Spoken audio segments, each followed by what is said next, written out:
करीबन 2 बजे के आसपास का वक्त होगा। हम वहां की मेस में खाने के लिए गए।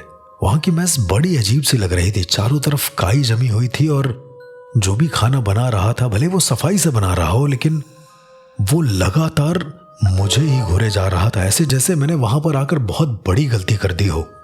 उस कर्मचारी के साथ उसकी वाइफ भी थी जो सब्जियां वगैरह काट रही थी। सब्जियां काटते काटते एक दूसरे कर्मचारी ने मुझसे कहा, अरे बाबूजी, आप नॉनवेज खाते हैं क्या? मैंने कहा कि बिल्कुल नहीं, मैं नहीं खाता। तो उधर से उसी कर्मचारी ने वापस से बोला, अच्छा हुआ जो नहीं खाते हैं वरना आजकल तो इंसान इंसान को खा जाए। बात तो बिल्कुल सही बोल रहा था, लेकिन इस बात का एक और पहलू भी था जो मुझे थोड़ी देर के बाद समझ में आया। वो इंसान मुझे खाना सर्व करने आता है और खाने के बाद जब मैं उससे कहता हूं कि मुझे एक्स्ट्रा रोटी दे दो, तो उसकी बॉडी पूरी तरीके से कांपने लगती है, ऐसे जैसे उसको किसी ने बहुत जोर से शॉक दे दिया हो। और कांपने के साथ साथ वो अपने हाथ को इतनी जोर से काटता है मेरे सामने कि एक्चुअली में उसके दांत उसकी खाल के अंदर गड़ जाते हैं। मैं उसको रोकता भी हूं तो वो हंसने लगता है पागलों की तरीके और कहता है, छोड़ो छोड़ो ना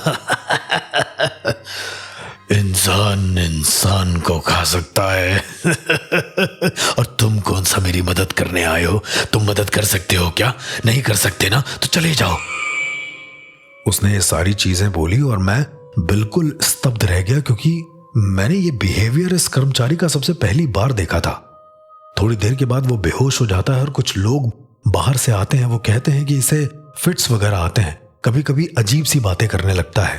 पर उसकी बात मेरे जहन में बसी की बसी रह गई। मेरे दिमाग में बार बार ये ख्यालात आ रहे थे कि आखिर वो मदद के लिए क्यों कह रहा था? यदि कोई आत्मा भी है तो वो मदद चाहती है क्या? यहां पर ऐसा भी कुछ है? इसके बाद मैं अपने रूम में आकर लेटता हूं तो मैं क्या देखता हूं कि अचानक से जो ईसीजी मशीन होती है उसके चलने की आवाज आती है। बड़ी अजीब सी आवाज थी वो, बीप बीप बीप, कुछ इस तरीके से, और वो लगातार बजे जा रही थी। मैंने आसपास देखा यहां पर ईसीजी मशीन कहां से आ गई, लेकिन मुझे लगा शायद किसी का अलार्म होगा या फिर कुछ ऐसा। मैं बाहर निकल कर देखता हूं तो मेरा जो असिस्टेंट है शिवम, शायद उसके फोन में ये बज रहा होता है। वो कहता है कि शायद भैया बज रहा होगा। वो अंदर आता है और सो जाता है। ये हमारा उस स्कूल में करीबन चौथा दिन होगा। रात के करीब 1 बज रहे थे। मुझे अंदर कुछ घुटन सी होने लगी थी। मुझे लगा कि मैं बाहर निकल कर जाऊं तो ज्यादा अच्छा है। मैं कमरे से बाहर निकलकर जैसे ही जाने लगा, अचानक से मेरे असिस्टेंट शिवम ने मेरा हाथ पकड़ लिया। उसकी आंखें बंद थीं और वो मुझसे कह रहा था, सब कुछ टाइम पर लाना सब कुछ टाइम पर। सब मर जाएंगे, कोई जिंदा नहीं बचेगा, कोई जिंदा नहीं बचेगा, कोई भी नहीं, कोई भी नहीं, कोई भी नहीं, कोई भी नहीं, कोई भी नहीं, कोई भी नहीं। वो लगातार ये बोलता जा रहा था तो मैंने उसे टोक कर कहा, शिवम क्या हो रहा है तुम्हें? ये तुम ठीक तो हो? वो अचानक से डरा सहमा उठता है और कहता है, मैंने फिर से कुछ करा क्या भैया? मुझे लगा हो ना हो यहां पर बहुत ज्यादा खतरनाक चीज हो रही। और सबसे अजीब बात यह थी कि शिवम ने अभी भी मेरा हाथ छोड़ा नहीं था। अब आप इसे डर से कह लें या कुछ भी। मैं बाहर की ओर जैसे ही निकलने लगा, शिवम ने मुझे रोते हुए कहा, मुझे अकेले छोड़कर मत जाओ, मुझे डर लग रहा है, आप ले चलो मुझे भी। मैंने कहा ठीक है, तुम मेरे साथ चलो। मैं जैसे ही दरवाजा खोलता हूं, मैं क्या देखता हूं कि सामने एक आदमी खड़ा है जिसका आधा मुंह गल गया है बिल्कुल गंदे तरीके से, और उससे महक भी आ रही थी, ऐसा जैसे उसका आधा मुंह सड़ चुका हो। वो आदमी हाथ में शायद ग्लूकोज की बोतल लिए था या कुछ तो लिए था, मुझे एग्जैक्ट याद नहीं है। वो मुझसे कहता है कि कमरा कहाँ है? कमरा कहाँ है? वो मुझसे कमरे के लिए पूछ रहा था। मैं समझ नहीं पाया और मैंने कहा कि आप अंदर आ जाइए और अंदर आके बैठ जाइए। मैंने उन बाबा को बुलाकर अंदर बैठा तो दिया, लेकिन मैं अभी भी नहीं समझ पा रहा था कि वो किस कमरे की बात कर रहे हैं? मैंने उनसे कहा, बाबा क्या चाहिए आपको, कौन सा कमरा चाहिए? उस बूढ़े इंसान ने कहा, डॉक्टर को बुलाओ, डॉक्टर। मुझे लगा कि इसको सच में किसी मदद की जरूरत होगी, तो मैंने स्कूल के प्रिंसिपल को फोन किया। मैं जल्दी से वहां से बाहर निकला, क्योंकि नेटवर्क नहीं आ रहे थे। इस वजह से मैं बाहर निकलकर प्रिंसिपल को कॉल करने लगता हूँ। थोड़ी दूर तक जाने पर उस प्रिंसिपल को कॉल लगता है और वो मुझसे कहता है कि क्या हुआ। मैं उसको सारी बात बताता हूँ। वो बिल्कुल चुप था। उसने मुझसे कहा कि मैं अभी के अभी कमरे में वापस चला जाऊं, चाहे कुछ भी हो, 10 बजे के बाद कमरे से बाहर नहीं निकलना है। जितनी देर में मैं उसकी बात सोच पाता, चूंकि मैं स्कूल के बहुत करीब था, मेरे सामने ऊपर काफी ऊंचाई से एक लड़की जमीन पर गिरती है और उसके सर से खून बहने लगता है। वो अचानक से उठती है, अपने गर्दन को जोर से अकड़ती है और वहां से भाग जाती है। ये मेरे लिए बहुत ज्यादा अद्भुत नजारा था, क्योंकि मैंने आज तक कभी ऐसी कोई चीज इतनी करीब से नहीं देखी। जितनी देर में मैं इसे सोचता, मेरे दिमाग में एक और चीज चलने लगी कि उस प्रिंसिपल ने बोला था कि कमरे में जाऊं मैं, चाहे कुछ भी हो जाए। मैं भागते हुए अपने उस कमरे तक पहुंचा तो मैं क्या देखता हूं कि मेरा असिस्टेंट शिवम बेड पर पालथी मारकर बैठा हुआ है और उसके कंधों पर वो बूढ़ा इंसान, जिसका चेहरा आधा गला हुआ था, वो चढ़ा हुआ है। पर एक सबसे ज्यादा खौफनाक नजारा जो मेरे सामने था वो ये था कि उस बूढ़े के हाथ में जो ग्लूकोज की बोतल थी, उसमें ग्लूकोज नहीं खून था, और वो पाइप जो उस ग्लूकोज से होकर जा रहा था वो शिवम के सीधे हाथ की नस में लगा हुआ था। मेरा दिमाग ये प्रोसेस नहीं कर पाया और मैं वहीं पर बेहोश हो गया। सबसे ज्यादा अजीब बात ये लगी उस वक्त मुझे कि आखिर ऐसा क्या हो रहा है। जब मैं सुबह उठा तो शिवम बिल्कुल ठीक था। मैंने शिवम से पूछा कि कल रात तुम्हारे हाथ में किसी ने सिरिंज लगाई या फिर कोई ऐसी ड्रिप लगाई जिससे खून निकल रहा था? वो कहता है कि भैया कल आप जब रात को वापस आए थे तो आप बहुत ज्यादा डरे हुए थे, और जैसे ही आप आए हैं आपने अपने ही चेहरे को ढक लिया है और उसके बाद आप सो गए हैं। मेरा दिमाग बिल्कुल अपनी जगह पर नहीं था। मैंने उस स्कूल की हिस्ट्री कई लोगों से पूछी पर मुझे कहीं से पता नहीं चला। फिर मुझे थोड़े समय के बाद ज्ञात होता है कि मैंने जब दिन वाले एक पहरेदार से पूछा था तो उसने मुझे रात को एक बाबा आते हैं जो यहाँ पर पहरा देते हैं, उनसे बात करने के लिए बोला था। रात होती है और रात को मैं शिवम के साथ निकल जाता हूँ, क्योंकि शिवम को भी अकेले छोड़ना सही नहीं था। करीबन 10:12 हो रहे होते हैं। वो बाबा आ चुके होते हैं तो मैं उनसे पूछता हूँ कि बाबा इस स्कूल का इतिहास क्या है आखिर, और यहाँ पर इतनी ज्यादा अजीबोगरीब दुर्घटनाएं, एक बच्ची का ऊपर से कूद जाना, अचानक से एक बूढ़े इंसान का मेरे कमरे में आना, कमरा कमरा बोलते हुए, और उसके बाद अचानक से मेरा बेहोश हो जाना, और ये सब आखिर हो रहा है तो क्यों हो रहा है? और वो लैब के दरवाजे जहां पर लोग सांस ले रहे हैं, आखिर वो सब क्या है? उस बूढ़े इंसान ने हंसते हुए बताया कि ये स्कूल ऐसे ही है, यहाँ पर ऐसे ही लोग मौजूद हैं, और जितना मैंने देखा है वो उसका 1% भी नहीं है। मैंने पूछा क्या? उन्होंने कहा कि आज से करीब 50 साल पहले यहां पर एक हॉस्पिटल हुआ करता था। उस हॉस्पिटल में शायद मरीजों का बहुत बुरी तरीके से इलाज किया जाता था या उनके ऑर्गन को ट्रांसप्लांट कर लिया जाता था। लोगों को जब यह पता चला तो उन्होंने इस हॉस्पिटल में केस कर दिया। यहाँ का मालिक बहुत ज्यादा पावरफुल था, तो उसने पहले तो यहाँ पर कई लोगों के एक्सीडेंट कराए जिससे लोग एडमिट हो जाएं इस हॉस्पिटल में, क्योंकि ये इकलौता हॉस्पिटल था। और उसके बाद जब आधे से ज्यादा गांव यहाँ एडमिट हो गया तो उसने अपने ही हॉस्पिटल में एक भयंकर आग लगवा दी। एक शॉर्ट सर्किट हुआ और पूरा हॉस्पिटल जल गया, कोई भी नहीं बचा। मेरे ये सुनने के बाद रोंगटे खड़े हो गए, क्योंकि शायद वो जो बूढ़ा इंसान आया था वो कोई बीमारी का मरीज रहा होगा और उसे अपना कमरा चाहिए। मैंने उन बाबा से पूछा जिस कमरे में मैं हूं वो कमरा क्या था?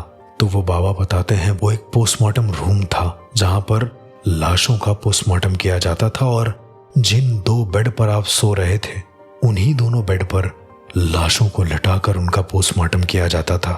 तभी शायद शिवम को इतने सारे दौरे आते थे अचानक से। उन बाबा ने बताया कि कई लोग निर्दोष जल गए, कई लोग बीमारी में जल गए और कई लोग तो ऐसे थे जो सिर्फ और सिर्फ किसी के साथ, किसी के लिए आए थे। सभी की एक साथ करीबन 130 लोग उस हादसे का शिकार हो गए और बिल्कुल वीरान हो गया सब। उसके बाद इस जगह के मालिक ने इसका रिकंस्ट्रक्शन कराया और इसको एक स्कूल में तब्दील कर दिया और इसे किसी और के हाथों सौंप दिया। वो यहाँ से हमेशा के लिए चला तो गया, लेकिन यहाँ की आत्माओं को हमेशा के लिए इस जगह में बांध कर चला गया। मैं उनकी बातें सारी सुन रहा था और मुझे बहुत ज्यादा रोना भी आ रहा था कि आखिर इतना निर्दयी कोई हो कैसे सकता है। मैं देखता हूँ कि स्कूल के दरवाजे पर कोई दस्तक देता है। वो बाबा ठीक से उठ नहीं पा रहे थे, तो मुझे लगा कि मुझे ही जाना चाहिए। मैं और शिवम दोनों उस गेट की तरफ जाते हैं और जब स्कूल का मेन गेट खोलते हैं तो वहां पर एक और पहरेदार आते हैं। वो मुझसे कहते हैं, अरे भैया, रात को यहाँ निकलना मना है। आप क्या कर रहे हैं? हमारी नाइट ड्यूटी है, हम अभी आए हैं, आप यहाँ बाहर क्या कर रहे हैं? मैं समझ नहीं पाया कि इनकी नाइट ड्यूटी है, तो वो कौन था जिससे मैं बात कर रहा था? मैं जैसे ही पीछे पलटता हूं वहां पर कोई भी नहीं होता। पलटकर उस आदमी से जब मैं ये बात बताता हूं तो वो मुझसे कहता है कि शायद उस आत्मा ने अपना काम कर दिया है, शायद वो सच्चाई तुम्हें भी बताई है जो हर रात मेरे कान में मुझे बताती है। अगला दिन हुआ और ये हमारा वहां से आखिरी दिन था। हमने सारे बच्चों को वर्कशॉप दे के हर एक चीज खत्म करी। तो स्वास्तिका, जिसकी मैं आपको बात बता रहा था, वो मेरे पास आती है। वो मेरे कान में आकर मुझे बताती है कि जो बच्ची मुझे ऊपर से कूदती हुई दिखती थी वो कोई और नहीं है बल्कि स्वास्तिका उसका अगला जन्म थी, जिसे अपने पिछले जन्म की सारी बातें याद थी। मैंने कई सोर्स लगाने की कोशिश करी, वहाँ के प्रिंसिपल, वहाँ के लोग, पर किसी ने भी इस बात से हामी नहीं भरी। मुझे लगा कि शायद मैं ही इस बात को ज्यादा सोच रहा हूँ कि यहाँ पर कोई भूत या प्रेत का साया है। इसके बाद मैं और शिवम उस स्कूल से जाने लगे। जाते जाते मेरे कान में बहुत सारी आवाजें आने लगी और मैं जैसे ही पीछे पलट कर देखता हूँ, मेरी गाड़ी चल तो रही होती है, लेकिन स्कूल की जो बाउंड्रीज होती हैं उन सारी बाउंड्री पर हॉस्पिटल के ड्रेस में कई सारे लोग होते हैं। कुछ पेशेंट्स की ड्रेस में, कुछ डॉक्टर्स की ड्रेस में, कुछ आम ड्रेस में, और वो ऊपर से एक खाली नजरों से मुझे देखकर अलविदा कर रहे होते हैं, इस आस में कि शायद मैं कभी यहाँ पर वापस आऊंगा इन्हें मुक्ति दिलाने के लिए। पर इसके करीब 2 साल बाद जब मेरी दीक्षा संपन्न हो जाती है, तब मैं जब उस जगह जाता हूँ तो वहां पर पूरा वीरान हो चुका था। वहां अब स्कूल भी नहीं था। मैंने लोगों से पूछा कि यहाँ पर एक स्कूल हुआ करता था, वो कहाँ चला गया। उन्होंने बताया कि ये स्कूल भी रातों रात जलकर राख हो गया। एक रात यहाँ पर इसका मालिक आया और उसने पूरे स्कूल में मिट्टी का तेल डलवा दिया और सारे वर्कर्स को भेज दिया, और उसने खुद भी स्कूल के बीचों बीच खड़े होकर खुद के ऊपर मिट्टी का तेल डाला और खुद को पूरे स्कूल समेत उसने जला दिया। मेरे दिमाग में आया कि बुरे कर्म का हमेशा बुरा ही नतीजा होता है। मैं जब वहां पर अपने ध्यान से देखता हूं तो आज भी वहां पर अतृप्त आत्माएं मौजूद हैं। 1 नहीं, 2 नहीं, करीबन 140, जो शायद अभी भी इसी तलाश में है कि उनको मोक्ष मिलेगा या नहीं, क्योंकि उनका शरीर तो एक ऐसी परिस्थिति के अंतर्गत जला है जहां उनका संस्कार भी ठीक से ना हो पाए।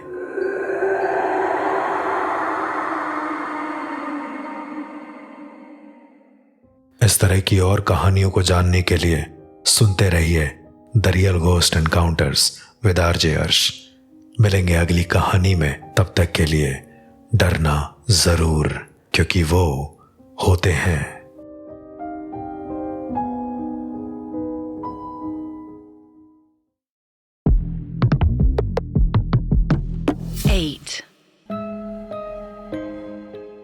कई बार हम अपनी आम जिंदगियों में कुछ ऐसा कर जाते हैं जो बहुत ही ज्यादा अलग होता है।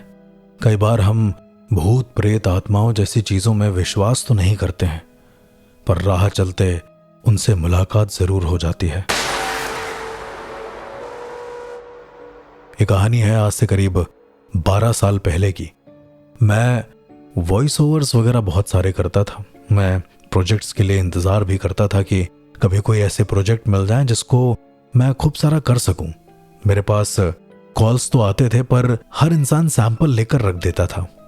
कुछ दिनों में मेरे पास एक बहुत बड़ी कंपनी का ऑफर आया। उन्होंने बोला कि उन्हें एक सैंपल चाहिए, तो मैं मान गया।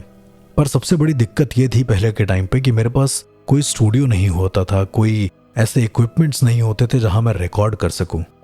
तो मैंने जानबूझकर जल्दी से कोई एक स्टूडियो तलाशा और सीधा उसमें रिकॉर्डिंग के लिए पहुंच गया।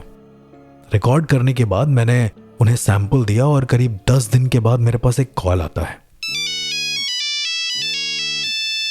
वो मेरे से कहते हैं कि मैंने जहां से भी सैंपल रिकॉर्ड किया है मैं एक बार और उन्हें रिकॉर्ड करके दूं, क्योंकि उसमें मेरे साथ साथ और भी कोई आवाज आ रही है। सबसे अजीब बात यह थी कि मेरे साथ साथ उस स्टूडियो में और कोई था नहीं सिवाय उस साउंड इंजीनियर के। तो और किसकी आवाज आ सकती है? मुझे लगा बाय डिफॉल्ट कुछ होगा। मैंने उनसे अपनी रिकॉर्डिंग मंगवाई तो मैं क्या सुनता हूं कि उसके पीछे कोई बहुत तेज फुसफुसा कर बोल रहा है।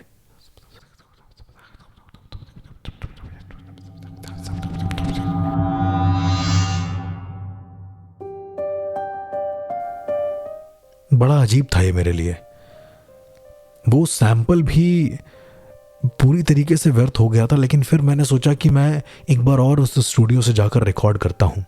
इस बार मैं उस स्टूडियो में पहुंचा तो साउंड इंजीनियर जो था वो मुझसे कहने लगा कि माइट भी कोई टेक्निकल डिफॉल्ट होगा या फिर कोई ऐसी अदर रिकॉर्डिंग्स उसमें इंक्लूड हो गई होगी। इस वजह से मैंने जब इस बार सैंपल रिकॉर्ड किया और उसे सुना तो वो बिल्कुल सही था। मुझे लगा कि ये सैंपल बिल्कुल सही है। वो जो साउंड इंजीनियर था उसने मुझसे बोला कि यहाँ से आगे जाने पर एक रास्ता है, वो थोड़ा हॉन्टेड है, तो थोड़ा सा मैं बच कर जाऊं, वहां पर बहुत एक्सीडेंट्स होते हैं। मुझे ऐसा लगा कि शायद ये मुझे डराने के लिए बोल रहा है, क्योंकि इसको बार बार रिकॉर्ड करना पड़ रहा है। मैं जानबूझकर उस रास्ते से गया और जब उस रास्ते पर मैं जा रहा था मुझे ऐसा लगा कि अब ये प्लेसिबो इफेक्ट भी हो सकता है कि वहां पर उपस्थित हर एक इंसान बहुत ज्यादा अजीब था। वो मुझे ऐसे घूर रहा था जैसे मैं किसी अलग जगह आ गया हूं। वो उतना एरिया करीब यही 200 मीटर के आसपास का एरिया रहा होगा और बहुत बहुत ज्यादा अजीब लगा मुझे वो एरिया। मुझे ये लगने लगा कि शायद ये मोहल्ला ही ऐसा है। मैं जब भी उस मोहल्ले से बार बार निकल कर जाता वो लोग मुझे बहुत बुरी तरीके से घूरते। एक बार तो एक बच्चा खेलते खेलते मुझे लगातार घूरने लगा। मैंने अपनी गाड़ी उसके सामने लगा दी और वो हटने का नाम नहीं ले रहा था। सबसे अजीब बात यह थी कि उस बच्चे के साथ साथ उसका पूरा परिवार मेरे सामने खड़ा था और मैं उन्हें उस जगह से हटा भी नहीं पा रहा था।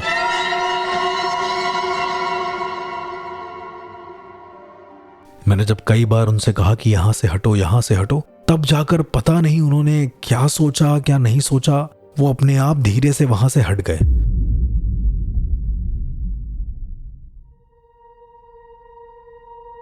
मैं आगे आता हूं रिकॉर्डिंग करने के लिए। अब मेरा इस रिकॉर्डिंग स्टूडियो में बार बार आना होने लगा था, लेकिन ये रास्ता जो था ये मेरे लिए बहुत ज्यादा खौफनाक था। इसलिए मैंने एक लंबा रास्ता चूज करा था जो करीब 5 किलोमीटर लंबा था। मैं बार बार उस लंबे रास्ते से तो नहीं जा सकता था। एक दिन रात को करीब रिकॉर्डिंग वही 11:30 के आसपास खत्म हुई। मुझसे वो साउंड इंजीनियर बाहर निकलकर कहता है कि जो भी हो जाए रात को उस रास्ते से मत जाना। पहली बात, उसे पता कैसे था कि मैं उसी रास्ते से आता हूं? दूसरा, उसने मुझसे यह भी कहा कि मैं 5 किलोमीटर वाले रास्ते से चला जाऊं, वो ज्यादा बेहतर है। संजोग भी कुछ ऐसा था कि वहां पर बारिश हो रही थी और मैं इतना लंबा रास्ता तय नहीं कर सकता था, तो मैंने पैदल ही वो छोटा रास्ता अपनाया, क्योंकि उस दिन शायद मैं गाड़ी भी नहीं लाया था।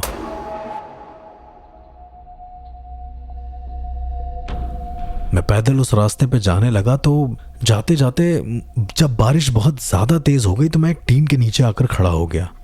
बहुत अजीब था सारा माहौल।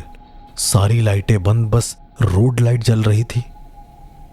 उसी के साथ साथ वहां पर कोई भी नहीं, बस एक छोटी सी आग थी जो साइड में जले जा रही थी। मुझे लगा कि शायद मुझे रात यहीं पर बितानी पड़ेगी। थोड़ी और देर बीती होगी कि अचानक से मुझे किसी के परफ्यूम की महक आने लगी। मैं आसपास देखता हूं तो कुछ भी नहीं होता है। थोड़ी देर में मैं देखता हूं कि एक लड़की मेरे पास आकर खड़ी हो जाती है। वो बड़ी अजीब सी होती है पर अपना चेहरा नहीं दिखा रही होती है।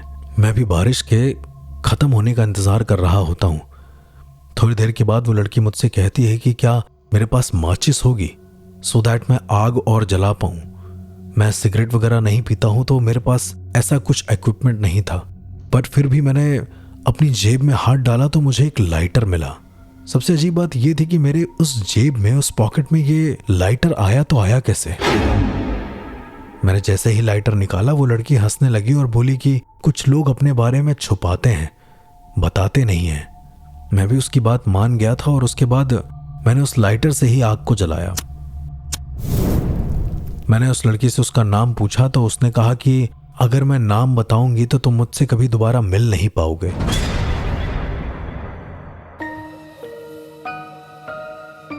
अब ये मेरे लिए और ज्यादा अजीब हो गया।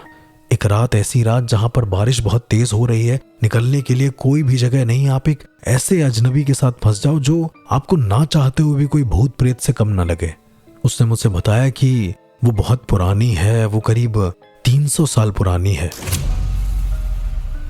अचानक से वो मुझसे ऐसी बहकी हुई बातें करने लगी जो शायद मैं किसी स्पिरिट कन्वर्सेशंस के बीच में करता हूं। मैंने उसको कहा कि तुम कोई आत्मा हो, तो उसने कहा कि नहीं, मैं कोई आत्मा नहीं हूं, मैं तुम्हारी ही तरह एक इंसान हूं। पर उसका चेहरा उस अंधेरे में धीरे धीरे मुझे बदलता हुआ दिखाई देने लगा। मुझे ऐसा लगने लगा कि ये वो शख्स नहीं है जो ये दिखा रही है। मैं थोड़ी देर और खड़ा होता हूं तो वो मुझसे मेरी ही स्क्रिप्ट दोहराने लगती है और कहती है कि यही स्क्रिप्ट है ना तुम्हारी, अब काटो तो खून नहीं। मैं समझ नहीं पा रहा था कि क्या इसको मेरे बारे में सब कुछ पता है, ये बोल कैसे रही है इतना सब कुछ। मैंने उसको पूछा भी कि क्या तुम भी उसी स्क्रिप्ट के लिए ऑडिशन दे रही हो जिस स्क्रिप्ट के लिए मैं ऑडिशन दे रहा हूं। तो वो मुझसे रोते हुए कहती है कि चाहे कुछ भी हो जाए मत जाना वहां पर।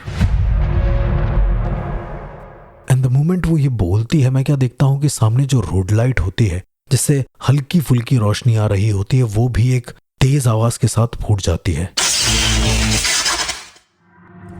अब मुझे इस आग के सिवा और उस लड़की के चेहरे के सिवा आसपास क्या हो रहा था कुछ नहीं दिख रहा था।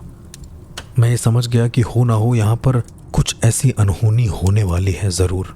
मैंने उस लड़की से कई सारी बातें करी। उसने कहा कि ऐसे किसी को भी स्क्रिप्ट वगैरह नहीं दे देते हैं, बहुत गलत होता है।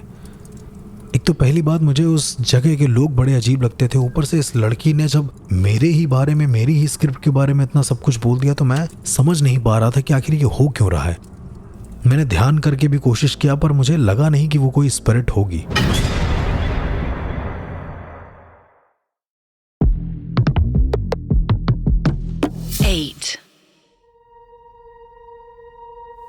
उसके अगले दिन मैं वापस से उसी स्टूडियो में आता हूं, उसी रास्ते से। ठीक वैसे ही लोग मिलते हैं और जब मैं इस बार रात को करीब 7:30 बजे के आसपास वापस आ रहा होता हूं तो मैं क्या देखता हूं कि वहां पर लोगों की भीड़ जमा है उसी रोड लाइट के नीचे। थोड़ा सा गौर से देखने पर, पास जाने पर मैं क्या देखता हूं कि उस लड़की की मौत हुई है। वो लड़की वहीं पर मरी हुई लेटी है। मैंने पूछा भी कि क्या हुआ, तो वहां के लोग बड़ी अजीब सी आवाज में कहने लगे कि अभी इसका गाड़ी से एक्सीडेंट हुआ है, क्या इसका अंतिम संस्कार कर दोगे। अब सुनने में यह बड़ा अजीब था कि कोई मुझसे किसी लाश का अंतिम संस्कार करने को कह रहा है। मैंने कहा कि सारे लोग मिलकर कर देंगे, तो सभी ने एक साथ सर हिलाया और बोला कि वो नहीं कर पाएंगे। मैं कुछ समझा नहीं, लेकिन मैंने उस एरिया से बाहर निकलकर फोन मिलाने की कोशिश भी करी पुलिस को, पर पुलिस ने कोई जवाब नहीं दिया। मुझे लगा कि शायद वहां के जो स्थानीय लोग होंगे वो उस लड़की का अंतिम संस्कार कर देंगे, और मुझे लेट भी हो रहा था, मुझे अपने चीजों को सबमिट भी करना था, तो मैं वहां से चला गया। एग्जॉर्सिज्म की दुनिया में कई सारी चीजें होती हैं। हमारे पैरानॉर्मल एक्सपर्ट को मद्देनजर रखते हुए जब मैंने इस चीज को और ज्यादा समझने की कोशिश करी, चूंकि मैं इतना ज्यादा सुपरनैचुरली इंक्लाइंड नहीं था जितना शायद आज की डेट में हो चुका हूं, मैंने उस चीज को और समझने की कोशिश करी तो मुझे लगा कि शायद वो जो एक दिन पहले मुझे लड़की मिली वो मेरा दिशा भ्रम होगा। दरअसल दिशा भ्रम ऐसे भ्रम प्रेत होते हैं जो अगले दिन की होने वाली मौत को आपके सामने प्रदर्शित कर देते हैं। पर बड़ा अजीब लगा मुझे। इसके बाद मैं उस रिकॉर्डिंग स्टूडियो वापस गया और वापस से हमारा वही सैम्पलिंग का प्रोसेस शुरू हो गया। इस बार जब मैं वापस आ रहा था तो मैं क्या देखता हूं कि फिर से वहां पर एक भीड़ लगी है।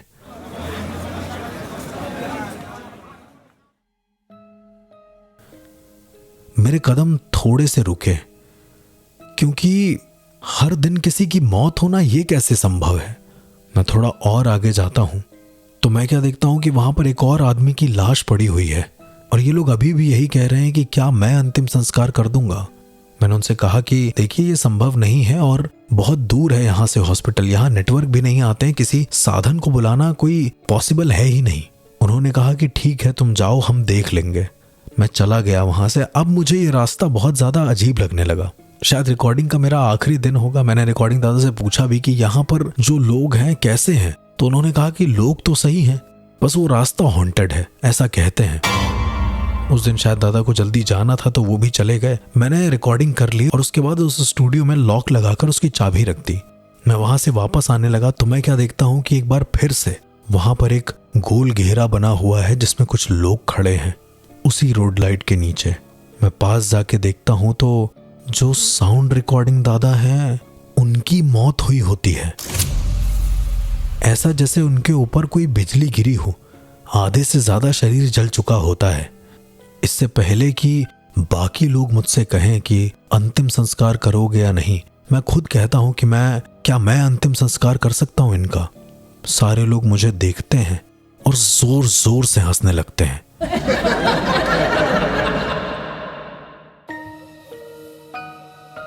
मैं बार बार पूछता हूं कि आप हंस क्यों रहे हो, आप हंस क्यों रहे हो। वो कुछ नहीं बोलते। कितनी देर में मेरे कानों में एक आवाज आती है, क्या तुम अंतिम संस्कार कर सकते हो मेरा। मैं नीचे देखता हूं तो साउंड रिकॉर्डिंग दादा की आवाज होती है ये। उनकी शायद आत्मा मुझसे कह रही होती है कि क्या मैं उनका अंतिम संस्कार कर सकता हूं। और जितनी देर में मैं ये बात सोचता, सारे लोग मुझसे कहने लगते हैं, क्या तुम हमारा अंतिम संस्कार कर सकते हो, क्या तुम हमारा अंतिम संस्कार कर सकते हो, क्या तुम हमारा अंतिम संस्कार कर सकते हो, क्या तुम हमारा अंतिम संस्कार कर सकते हो, क्या तुम हमारा अंतिम संस्कार कर सकते हो।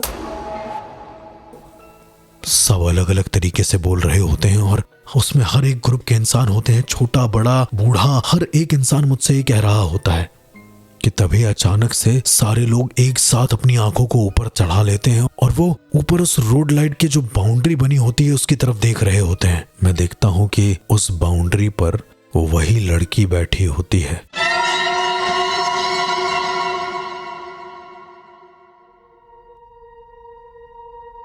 अपने दोनों पैर को झुलाते हुए वो वहां से चिल्लाकर कहती है कि कोई भी यहां पर अंतिम संस्कार नहीं करेगा, यहां के सारे लोगों का संस्कार वर्जित है, याद रखना। उसके ये शब्द मेरे कानों में गूंजने लगे। मैं वहां से धीरे धीरे बाहर की ओर जाने तो लगा, लेकिन सब रोकर मुझसे यही कह रहे थे कि क्या मैं अंतिम संस्कार कर सकता हूं। अगले दिन जब मैंने लोगों से पूछा उस जगह के बारे में तो उन्होंने कहा कि ऐसा तो कुछ यहाँ हॉन्टेड नहीं होता है, पर आज से करीब 12-15 साल पहले यहाँ पर पूरे परिवार के घरों को डिमोलिश कर दिया गया था, तो वो लोग यहीं पर किसी बीमारी से तड़प तड़प कर उन्होंने अपनी जान दे दी। बस एक लड़की बच गई थी। उसने शायद सभी का अंतिम संस्कार किया, पर वो संस्कार सही नहीं था। उस लड़की ने पूछा भी पंडितों से, तो पंडितों ने मना कर दिया अंतिम संस्कार करने से। गलत वजह से अंतिम संस्कार किया, इस वजह से वो लड़की बहुत ज्यादा गिल्ट में चली गई और उसके बाद से ऐसा कहते हैं कि वो सभी से कहती है कि यहाँ अंतिम संस्कार करना वर्जित है। इवन आसपास के कुछ घर के मेंबर से भी जब मैंने पूछा तो उनका ये कहना था कि वो लड़की आज भी जहां पर मौत होती है आती है और पागलों की तरह कहती है कि यहाँ अंतिम संस्कार करना वर्जित है।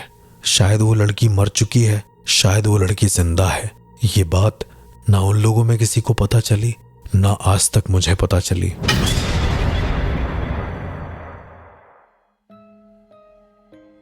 मैं आज भी सारी चीज़ों की तहकीकात करने वहाँ जाता हूँ।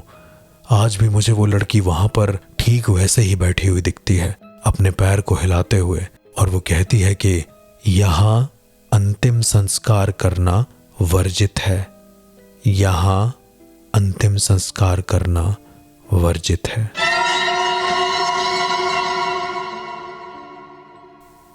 इस तरह की और कहानियों को जानने के लिए सुनते रहिए the real ghost encounters with RJ अर्श। जल्द मिलेंगे अगली कहानी के साथ।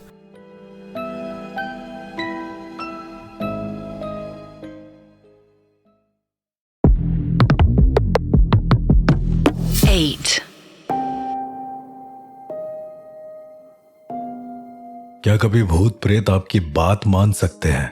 क्या कभी कुछ ऐसा हो सकता है कि आप उनसे कह दें और वो उसका पालन करें? सुनने में बहुत ज्यादा अजीब है। Welcome to the real ghost encounters with RJ Arsh. आज की कहानी कुछ इसी तरीके की है जहां पर भूत प्रेत या जिन हमारी बात सुनते हैं। दुनिया में कई सारी ऐसी जगह हैं जहां पर अलग अलग रिचुअल अपनाए जाते हैं किसी भूत को बुलाने के लिए, किसी भूत को कैद करने के लिए। पर एक ऐसा रिचुअल भी है जहां पर भूतों को वापस भेज दिया जाता है उनके ही ओरिजिन स्थान पर। यह बात है आज से करीब 6 साल पहले की। मुझे पता चलता है कि एक गांव पड़ता है। उस गांव में ऐसा लोगों का कहना है कि एक चुड़ैल है जो सिर्फ और सिर्फ आदमियों का शिकार करती है। सुनने में थोड़ा अजीब है, लेकिन जो है यही था। मेरा दिल इस बात को बिल्कुल भी राजी नहीं हो रहा था कि वहां पर कोई चुड़ैल है। मुझे बार बार ऐसा लग रहा था कि वहां पर सिर्फ मनगढ़ंत कल्पनाएं हैं। इसी के चलते मैंने अपने दोस्त रोहित और शिवम के साथ उस गांव जाने का प्लान किया। मुझे लग रहा था कि मैं वहां पर जाऊंगा तो मुझे शायद या तो कोई बहुत बड़ी घटना मिल जाए या इस सच से पर्दाफाश हो जाए कि आखिर वहां पर कोई चुड़ैल है भी या फिर ये महज एक कल्पनाएं हैं। मैं अपने दोनों दोस्तों के साथ वहां पर निकल गया। बीच रास्ते में हम लोगों ने भूत को लेकर कई सारी बातें करी। रोहित और शिवम को अच्छे से पता था कि मैं एक पैरानॉर्मल रिसर्चर हूं और उसी के साथ साथ अघोर पंथ का साधक भी हूं। तो उन्होंने मुझसे कई सारे सवाल पूछे। उन्होंने मुझसे पूछा कि क्या भूत दिखते हैं? यदि वो दिखते हैं तो कैसे होते हैं? मैंने उसको बोला कि भूत हमें शायद दिखे ना, लेकिन उनका एहसास हो जाता है। हमारी कल्पनाएं जैसे आम इंसानों को इमेजिन करती हैं, भूत भी उसी तरीके से अपना आकार ढाल लेते हैं। ये सब बातें करते हुए हम आगे जा ही रहे थे कि अचानक से हमारी गाड़ी खराब होती है।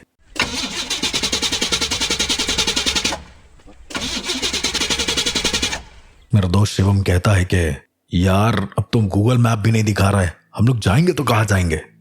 मैं समझ गया था कि यहां से कुछ इलेक्ट्रिक इंटरफेरेंस हो रहा है, यानी कि मैग्नेटिक फ्लक्स में बदलाव। कहा जाता है कि जब मैग्नेटिक फ्लक्स में हल्का सा भी बदलाव हो तो वहां पर एक नहीं एक से कई सारी ऊर्जाएं होती हैं। रोहित इस बात से बिल्कुल अनजान था।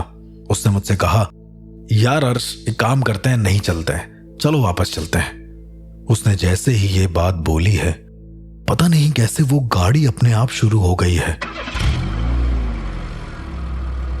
सबसे ताज्जुब की बात यह थी कि हम लोगों ने गाड़ी को शुरू करने के कई सारे प्रयास कर दिए, लेकिन किसी भी प्रयास में वो गाड़ी शुरू नहीं हुई। मैंने उन लोगों को बोला भी कि ये कोई अच्छा संकेत नहीं है, पर उन दोनों ने माना नहीं। उन लोगों ने कहा कि गाड़ी शुरू होना शायद इस बात का संकेत है कि वहां पर भगवान हमें जाने देना चाहते हैं। बहुत थिन लाइन होती है भगवान और शैतान के बीच की। शायद ये थिन लाइन रोहित और शिवम दोनों भूल गए थे। उसके बाद हम लोग गाड़ी में बैठे और उस गांव में पहुंचे जहां पर कहा जाता था कि किसी चुड़ैल का साया है। उस गांव में एंट्री करते हुए हमें एक मजार दिखती है। बड़ी छोटी सी मजार होती है और वहां पर ऐसा लग रहा होता है कि किसी ने अभी अभी रिसेंट में ही कोई चादर चढ़ाई है। वो चमकती हुई चादर अलग से ही दिख रही थी। मैंने सोचा कि सबको आगाह कर दूं और सबको बता दूं कि एक एक रक्षा मंत्र जरूर अपने पास रख लें सबके सब। पर रोहित इन सब चीजों में विश्वास नहीं करता था और शिवम इन सब चीजों का मजाक बनाता था, तो दोनों ने ही किसी तरीके का रक्षा मंत्र उपयोग नहीं किया। मैंने फिर भी उनके सेफ्टी के लिए अपनी तरफ से उनकी रक्षा कर दी। गांव के बीचों बीच हम गाड़ी जाकर रोकते हैं। रात के वही करीब 1:30-2 बजे के आसपास की बात होगी।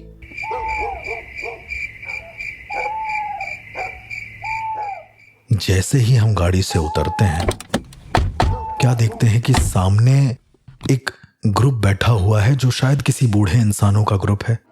वो आपस में कोई बात कर रहे थे। गांव बड़ा ही सुनसान लग रहा था, पर ये जो बुजुर्ग बैठे थे ये बिल्कुल अच्छे से हंस बोल रहे थे, ऐसे जैसे इस गांव में कभी कोई आपदा आई ही ना हो। हम सीधा उन बुजुर्गों के पास जाते हैं और उनसे पूछते हैं, बाबा, यहाँ पर लोग कहते हैं कि किसी चुड़ैल का साया है। वो सारे बुजुर्ग एक साथ हमारी तरफ देखते हैं और सिर्फ एक ही चीज कहते हैं, चले जाओ, चला जाओ। वो हमें बार बार जाने के लिए कहते हैं। सबसे अजीब बात यह थी कि उन चारों बुजुर्गों की वेशभूषा एक ही तरीके की थी, ऐसे जैसे वो किसी मंदिर से बिलोंग करते हों। वो उठे और उसके बाद वो खुद एक साथ एक ही कदमों में गांव से बाहर की ओर जाने लगे। हमने कई बार आवाजें भी दी, पर उन्होंने पीछे मुड़कर नहीं देखा। हमने थोड़ी देर के लिए वहां पर हाथ वगैरह सेके और उसके बाद हर एक घर में जाने की कोशिश करी। हम लोग जब भी किसी घर में जा रहे थे, कुछ ना कुछ अजीब हो रहा था। रोहित जब एक घर की ओर गया तो उसे ऐसा लगा कि उसकी जो माँ है वो उसी के पिता का गला लेकर अपने हाथ में खड़ी हैं उस गेट के बाहर। रोहित हद से ज्यादा डर के पीछे हटा और कहने लगा, ये अर्श, वो माँ, मम्मी के हाथ में वो पापा का गला। वो बहुत ज्यादा डरा हुआ था। मैं जब उस गेट की तरफ जाने लगा तो मैं क्या देखता हूं कि वहां पर कुछ भी ऐसा नहीं है, बस कुछ धुंध बहुत ज्यादा है तो दिख नहीं रहा है क्लियर। मैंने उसको बोला कि हो सकता है धुंध के चलते तुम्हें हेलुसिनेशन हुआ होगा, कि इतनी देर में शिवम के चिल्लाने की आवाज आती है। अर्श! हम दोनों भागते हुए जाते हैं और देखते हैं कि शिवम अपने दोनों घुटने पर वहां पर बैठा हुआ है और शिवम कह रहा है, अर्श, मुझे उठा लो, मैं बैठना नहीं चाहता, मुझे उठा लो, ये लोग मुझे उठने नहीं दे रहे हैं। कितना अजीब था ये। मैंने देखा कि उसके आसपास तो कोई नहीं, लेकिन जैसे ही मैंने आंख बंद करके अपना ध्यान करा और मैंने अपने ध्यान दृष्टि से उसको देखा तो ऐसा लगा कि दो बहुत बड़े इंसान करीबन 7 से 10 फुट के रहे होंगे। वो दोनों अपनी एक एक लात को मेरे दोस्त शिवम के कंधे पर रखकर इस कदर दबाए हुए हैं कि शिवम उठने का नाम ही नहीं ले रहा। मैंने शिवम को बोला कि धैर्य रखो और तुम्हारे आसपास जो मिट्टी पड़ी है उस पर फोकस करो। मैंने उसको जानबूझकर पृथ्वी त्राटक करने को मजबूर किया। ऐसे सिचुएशंस में हमें यह सिखाया जाता है कि जब आप एक जगह पर ध्यान केंद्रित कर लेते हैं तो आपकी विल पावर धीरे धीरे फिर से प्रबल होना शुरू कर देती है और आप आत्माओं के चंगुल से बाहर आना शुरू हो जाते हैं। शिवम ने जैसे ही ये किया, करीबन 2 मिनट के बाद उसे हल्का लगने लगा और वो उठकर भागकर सीधा मेरे पास आ गया। मैंने जब उससे पूछा कि आखिरकार क्या हुआ था शिवम, तो उसने मुझसे कहा कि तुम दोनों लोग जब उधर गए थे तो मैं एक दूसरे घर की ओर जा रहा था। अचानक से किसी ने मेरा हाथ पकड़ा और मुझे जमीन पे बैठा दिया और मुझसे बोला कि बैठ यहीं पर, यहां से हिलना नहीं है, क्योंकि अगर तुमने वो देख लिया जो यहां पर है उसके बाद तुम कभी यहां से जा नहीं पाओगे। मैं बहुत ज्यादा उलझ रहा था क्योंकि बार बार ऐसी सच्चाइयां सामने आ रही थी जो कोई आम आत्मा नहीं कर सकती है। अगर आम आत्मा कर भी रही है तो उसके ये सब करने के पीछे का आखिर मेन मोटिव क्या है। इस बार मैंने उन दोनों को कहा कि वो दोनों मेरे साथ ही रहें और वहां से बिल्कुल भी हिले नहीं। हम तीनों अब एक साथ अपनी गाड़ी को पार्क करके आगे की ओर जाने लगे, क्योंकि गाड़ी भी अब हमें दिखना बंद हो चुकी थी। हम एक घर की ओर आगे जाने लगे और घर की ओर जाते जाते जैसे ही हम उसके गेट को देखने जा रहे थे, अचानक से रोहित की आवाज बदल गई और रोहित ने कहा, क्यों रे शिवम, तू दोस्ती नहीं निभाता है ना? क्या बताऊं, तू यहां पर सिर्फ इसलिए आया है ताकि तुझे एक नई खबर मिल सके? बोल। मैंने पीछे मुड़कर देखा तो रोहित की आंखें पलटी हुई थीं और रोहित की आंखों की पुतलियां गायब थीं। वो शिवम की तरफ देखकर ये बोल रहा था, पर सबसे ज्यादा ताज्जुब की बात यह थी कि शिवम भी कुछ इसी तरीके का बोल रहा था और उसके आंखों की पुतलियां भी नहीं थी। शिवम कह रहा था, रोहित, तेरे बारे में तो सबको पता है, कितने पैसे चुरा कर भागा है। तेरी माँ के जेवर तूने बेच दिए, तेरे घर वालों को तूने लूट लिया। अब क्या यहाँ पर भी लूटने ही आया है लोगों को? मेरे सामने एक ऐसा नजारा था जहां पर दो आत्माएं या फिर एक ही आत्मा एक दूसरे के शरीर में आकर शायद इन दोनों की सच्चाई धीरे धीरे बयां कर रही थी। जितनी देर में मैं उनसे कुछ पूछता, उन दोनों ने मेरी तरफ पलटकर कहा, हर्ष, यहाँ का राज कहीं जाना नहीं चाहिए। अगर ये राज चला गया तो सब कुछ बर्बाद हो जाएगा, कुछ भी नहीं बचेगा, समझा तू? यहाँ का राज? मैंने अपनी हिम्मत को बांधा और मैंने पूछा कि कैसा राज, किस राज की बात हो रही है यहाँ पर? जब मैंने उनसे ये पूछा तो अचानक से मुझे किसी के पायलों की खनक सुनाई दी। एक कर्कश खनक जो कानों को चुभे। मैंने देखा कि एक स्त्री है जो सामने से आ रही है। उसका चेहरा ढका हुआ है और पूरे लाल कलर के कपड़े उसने पहन रखे हैं। उसका हाथ शायद पूरी तरीके से जला हुआ है या फिर बड़ा अजीब सा हो रखा है, ऐसे जैसे सड़ गया हो। पर सबसे अजीब बात यह थी कि उसके साड़ी के नीचे का पोर्शन, यानी कि कमर से नीचे का जो पोर्शन था, वो पूरा काला हो रखा था। मैं साफ साफ उस कलर को महसूस कर पा रहा था कि किसी नई नवेली दुल्हन को यदि आप साड़ी पहनाएं और उसकी आधी साड़ी को काला कर दें तो वो कैसा लगेगा। सेम ऐसा ही मैं देखता हूं कि वहां से एक औरत आती है और इसी के साथ साथ मेरे जो दोनों दोस्त हैं, ये दोनों कुछ मंत्र बुदबुदाते हैं। मंत्र के साथ साथ मैं जहां पर खड़ा होता हूं, मेरा वहीं पर शरीर रुक जाता है। मैं हिल नहीं पा रहा होता हूं, ऐसे जैसे वहां पर कुछ तो ऐसा है जो मुझे कोई सच्चाई दिखाना चाहता है।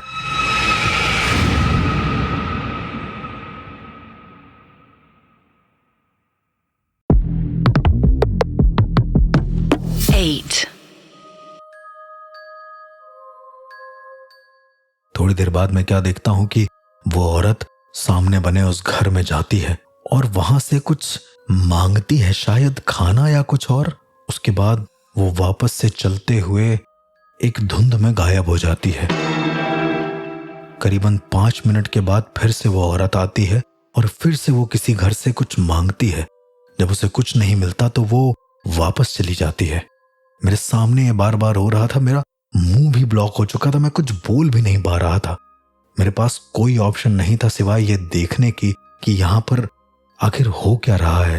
मैंने सुना कि बहुत सारे लोगों के चिल्लाने की आवाज एक साथ आ रही है और सब एक ही चीज चिल्ला रहे हैं कि इसे मारो, इसे मारो, इसे जला दो, इसे दफन कर दो, इसे मार डालो। मैं जब धीरे से पीछे मुड़कर देखता हूं तो मैं क्या देखता हूं कि बहुत सारी भीड़ आ रही है। मुझे डर लग रहा था कि अगर मैं वहां से नहीं हटा तो शायद ये भीड़ मुझे रौंद भी दे, लेकिन इस बार मैं हटा नहीं। इस बार मैंने पीछे की पूरी भीड़ को समझा और उसी की तरफ देखता रहा। वो भीड़ के हाथ में शायद मशालें और कुछ हथियार थे जो वो किसी को मारने जा रहे थे। मैंने देखा कि वो भीड़ मेरे पास से गुजरती हुई आगे की ओर जा रही और जैसे ही मैंने अपना चेहरा पलटा है, सामने वो औरत कांपती हुई खड़ी थी, ऐसे जैसे उसको ही सब मारने जा रहे हों। मैं क्या देखता हूं कि गांव के सारे लोग उसे बेरहमी से पीटते हैं, ऐसे जैसे उसने कोई बहुत बड़ा गुनाह कर दिया हो। और सारे गांव वाले कहते हैं कि हमारे घर के बच्चों को चुराती है, भीख मांगने के बहाने तू जादू टोना करती है, आज तुझे बिल्कुल जिंदा नहीं छोड़ेंगे, मरेगी तू। हर इंसान का ये कहना कि वो मरेगी और वो बच्चे चुराती है, तंत्र मंत्र करती है, मेरा कुछ समझ में नहीं आया। उसे मारते रहे और मैं कुछ नहीं कर पाया। मेरे हाथ वहीं के वहीं जाम थे। मेरे दोनों दोस्त मेरे आगे खड़े थे जिनकी आंखों की पुतलियां गायब थीं और वो ये सारी चीजें देख रहे थे। शायद वो कुछ मन में मंत्र बुदबुदा रहे हों, लेकिन उनका भी कोई रिएक्शन नहीं था। मैं कहना जरूर चाह रहा था कि सामने किसी औरत को मारा जा रहा है, उसे रोको, उसे रोको, पर कोई भी नहीं रुका। मैं क्या देखता हूं कि 2 गांव वाले जो उसको पीट रहे थे वो आपस में बात करते हैं और कहते हैं कि अब भाई साहब, ऐसी औरतों को छोड़ना नहीं चाहिए, मैं तो कहता हूं इसे जिंदा जला दो। कि तभी गांव का दूसरा इंसान कहता है, हाँ, ये तू सही कहा था हुआ। इसका पूरा पूरा शरीर दफना दो, खत्म कर दा इसका। मुझे बहुत अजीब सा लग रहा था सुनने में। गांव वालों की इस तरीके की प्रथा कि जला दो और दफना दो, मैं समझ नहीं पाया। मैंने देखा कि इतनी देर में एक इंसान सामने से आता है जिसके हाथ में शायद एक बहुत बड़ा सा अस्त्र होता है, एक तलवार जिससे शायद बड़े बड़े पेड़ काटे जाते हों। मैंने देखा कि उस आदमी ने इस औरत को 2 टुकड़ों में काट दिया। उसका खून मेरे मुंह पर आता रहा और आसपास कोई भी उसे बचाने वाला नहीं था। सारे गांव वाले चुप खड़े थे, बस ये दोनों लोग बोले जा रहे थे। इन दोनों की बातों में एक गांव वाला फिर से कहता है, अरे मर जाए तो बेहतर होई। एक काम करा, एकरा आधा पैर जला दा और एकरा आधा धड़ दफना दा, ये सबसे बेहतर तरीका बा। मैं समझ नहीं पाया कि आधा शरीर जला दो और आधा शरीर दफना दो। मेरी आंखों के सामने उस औरत को 2 टुकड़ों में काटा गया। वो चिल्लाती रही लेकिन कोई नहीं सुना। उस औरत के पैर को उन लोगों ने पास ही एक किसी शमशान में ले जाकर शायद जला दिया और उसका जो धड़ था वो मेरे सामने ही उन्होंने एक छोटा सा गड्ढा खोदकर उसमें उसकी लाश को दफना दिया। सबसे ज्यादा अजीब ये हुआ जब उन्होंने इसका लॉजिक दिया। वो कहते हैं, अरे अगर ये आत्मा भी बनी तो हमारे गांव में वापस ना आई, काहे से कि अगर ये औरत उठेगी तो चल नहीं पाएगी, क्योंकि इसका पैर हमने जला दिया है और ये हमेशा अपने बाकी के हिस्से को खोजेगी। हाँ, अब सब टल गया है। ये सारी चीजें मैंने अपने आंखों से देखी और उसके बाद वो सारे गांव वाले कहीं चले गए। जितनी देर में मैं कुछ और बोल पाता, अचानक से मेरे दोस्त रोहित और शिवम एक साथ पलटे और कहने लगे, देख लिया हर्ष, मेरे साथ क्या हुआ और जाना चाहता है? हाँ, तू जानेगा, तू जान अभी इसके बाद क्या हुआ। ये तेरे लिए बहुत जरूरी है ताकि तू लोगों को बता पाए कि मैं किस दर्द से गुजर रही हूँ। उसके बाद उन दोनों की आंखें वापस से पलट गईं और वो कुछ मंत्र बुदबुदाने लगे। मैं क्या देखता हूं कि धीरे धीरे गांव वाले उस शहर से जाने लगे और उसके बाद मेरे सामने ऐसा लग रहा था कि मैं पूरी पिक्चर देख रहा हूं। सुबह हो रही थी, शाम हो रही थी, पर ये मेरा हेलुसिनेशन था, दैट आई नो पूरी तरीके से। मैं क्या देखता हूं कि उस गांव का एक इंसान टहल के जा रहा था तो अचानक से उस औरत के आधे धड़ ने इस इंसान को उस कब्र में घसीट लिया। अब ये औरत एक आत्मा बन चुकी थी जो मेरे सामने गांव के हर एक इंसान को बेरहमी से मार रही थी और मैं इस बात को एक्सेप्ट नहीं कर पा रहा था कि मैं जो देख रहा हूं ये कोई कहानी है या आत्मा मुझे दिखाना चाह रही है या एक सच्चाई है। मैं इस चीज को देखता ही रहा लगातार और बार बार। उसके बाद मैंने क्या देखा कि एक बाबा हैं जो शायद अघोरी हैं। वो उस गांव में आते हैं और सारे लोगों को इकट्ठा कर रहे हैं और उन लोगों से कहते हैं कि सब लोग अपना अपना खून एक प्याले में डालो। सारे गांव वाले अपना खून उस प्याले में डालते हैं और उसके साथ ही साथ वो बाबा उसमें अपनी जटा का एक बाल तोड़कर डालते हैं। उसके बाद वो कहते हैं कि यहाँ के हर एक घर पर इस खून से अंकित कर दो कुछ, जिससे ये आत्मा कभी कुछ नहीं बिगाड़ सकती। और जैसे ही ये पूरी कहानी मैं देखता हूँ, मेरे दोस्त रोहित और शिवम बिल्कुल ठीक हो जाते हैं और मुझसे कहते हैं, हाँ हर्ष, मुझे क्या हुआ था यार, और ये तुम ऐसे क्यों खड़े हो? मैं समझ गया था कि आत्माओं ने अपनी चीजें दिखाना शुरू कर दिया है।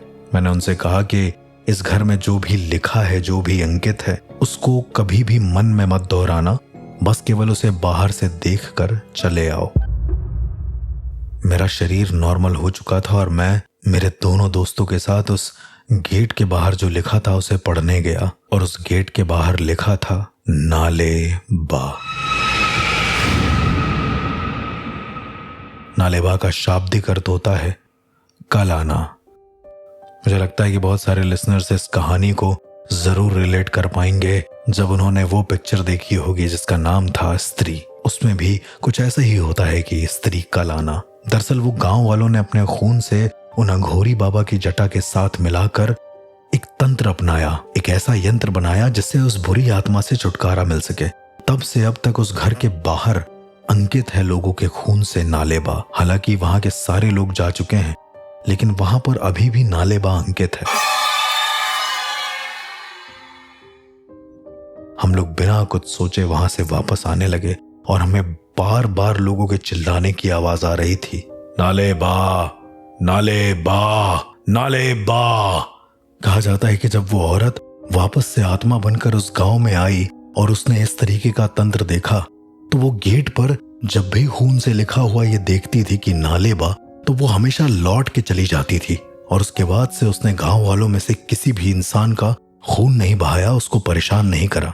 दरअसल उस औरत की कहानी बहुत ज्यादा खतरनाक थी। जितना मुझे समझ में आया था कि वो औरत बेचारी घर घर जाकर भीख मांगती थी। लोगों को ये लगता था कि वो अपने घर में जाकर किसी तरीके का तंत्र करती है या कुछ ऐसा करती है, या लोगों के बहकावे में आकर कई सारे गांव वालों ने उसे एक साथ मार दिया। मरने के बाद भी शायद उसने घर घर जाकर खाना मांगना नहीं छोड़ा। शायद वो किसी को पेट भर के खाना खिलाना चाहती थी, पर किसी ने उसकी ये बात नहीं समझी और उसके मरने के बाद भी जब उसने यही जारी रखा तो किसी अघोरी ने घर के बाहर वो नाले बा लिखवा दिया, जिससे शायद वो आज तक किसी भी घर में शायद जा तो नहीं पाई है, पर उसकी आत्मा ये सच दिखाने के लिए वहां आने वाले हर एक इंसान को ये बताती है कि वो गलत नहीं है।